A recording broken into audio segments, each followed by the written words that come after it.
Extracellular deposition of amyloid beta as neurotic plaques and intracellular accumulation of hyperphosphorylated aggregated T as neofibrillary tangles are two of the characteristic hallmarks of Alzheimer's disease.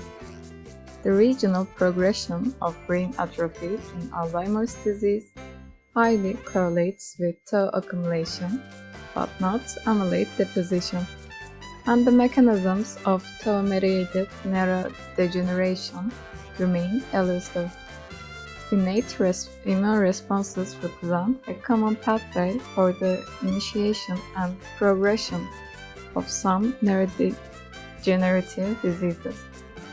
So far, little is known about the extent or role of the adaptive immune response and its interaction with the innate immune response in the presence of amyloid beta or tauopathy. Here we systematically compare the immunological methods in the brain of mice with amyloid deposition or tau aggregation and neurodegeneration. We found that mice with tauopathy, but not those with amyloid deposition, developed a unique innate and adaptive immune response, and that depletion of microglia or T cells block tau-mediated neurodegeneration.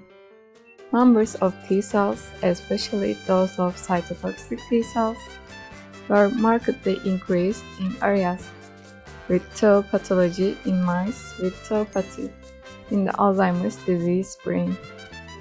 T cells numbers correlated with the extent of neuronal loss, and the cells dynamically transformed their cellular characteristics from activated to states along with unique TCR clonal expansion. Inhibition of interferon gamma and PDCD1 signaling both significantly ameliorated brain atrophy. Our results thus reveal a tauopathy and neurodegeneration-related immune hub involving activated microglia and T-cell responses, which could serve as a therapeutic targets for preventing neurodegeneration in Alzheimer's disease and primary tauopathies.